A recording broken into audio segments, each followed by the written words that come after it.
Because folks, here's another 1-800 number that we're paying for, that we have to man, that we have to upkeep, and we continue spending more money, and it's against the law, and we're basically trying to enforce one law with an illegal action. There's a term called the fruit of the poison tree.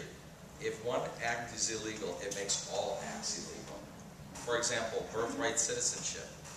I'm one of those individuals. Are you ready for this?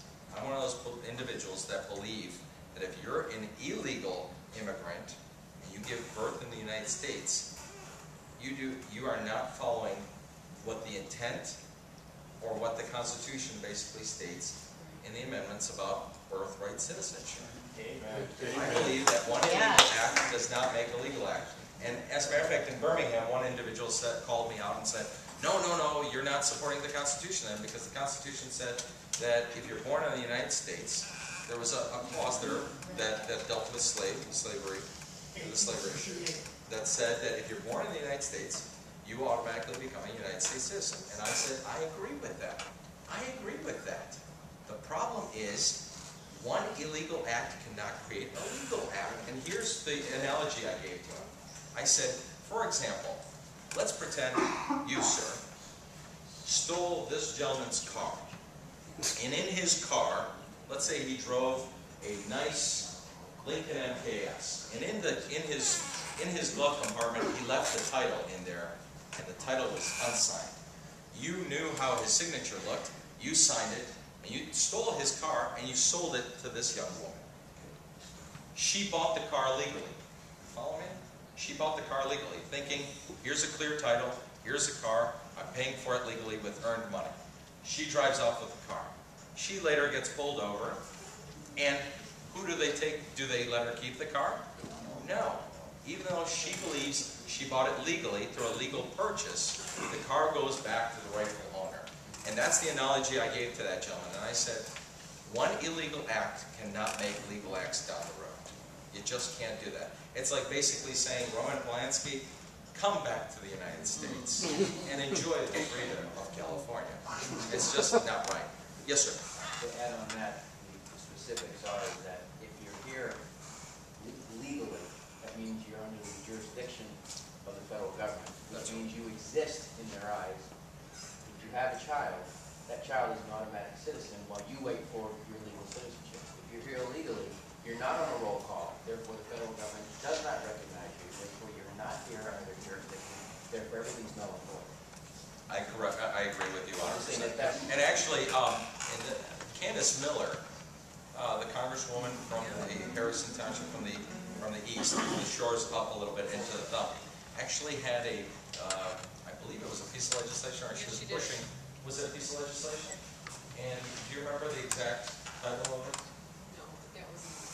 Yeah, the intent was that citizenship came with all legal acts. And she also talked about the fact that illegal aliens should not be benefiting off the United States.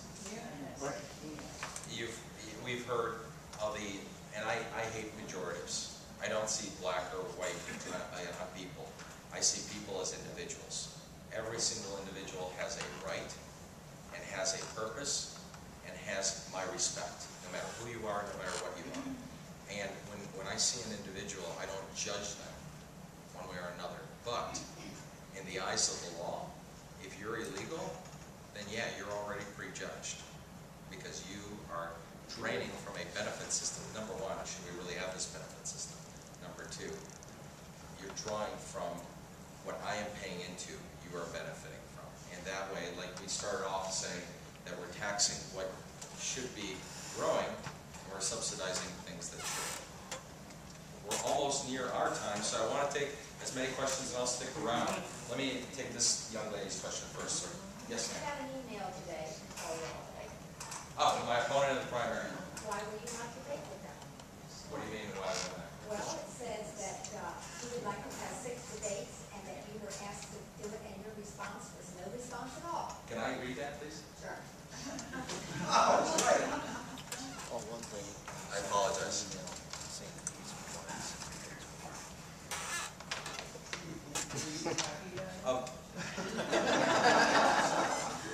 You want me to address this? It is unfortunate that Rochester chose not to participate in a forum and respond to the concerns of the voters of the 9th District. This ducking and dodging a real debate on the issues has become an unfortunate trademark of Rochester's campaign. Number one, I have debated Mr. Walde and all the other candidates at every single debate we've had. And Gary, I encourage you to debate me as well after the primary. I would like to debate Gary as many times as possible, and I've debated Mr. Walde now, I think, 4 times. 4 times. How many of you have seen me and Mr. Walde debate? Okay. About 4 times? We have debated 4 times. So ducking and dodging, I have no idea what that's all about. A real debate on the issues has become an unfortunate trademark of the Rochester campaign. I have no idea what he's talking about. You know what? If this was written by a Pravda writer in the Soviet era, I'd say, boy, this is some good stuff. This is great. We should hire this person to write on our Paul Walde has publicly called for a series of 6 debates throughout the district to allow voters to make the most informed decisions possible. Who do you call on? Who is he to call on? You should be calling those debates. You should be interviewing us. I'm here publicly, openly. I'd be more than happy. I take your questions publicly and openly, just like we did in those debates. So I don't know what he's talking about there. And Rochkowski's response, no response at all. Well, if I don't know of something, I'll tell you what. If he can prove to me with a registered receipt letter, or that he had a conversation with me about these debates,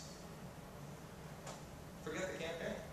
I'll vote for him. But if he can't, have him put his money where his mouth is, just like I'm going to ask Mr. Peters to, in general. If he can't, if this is lies, and he should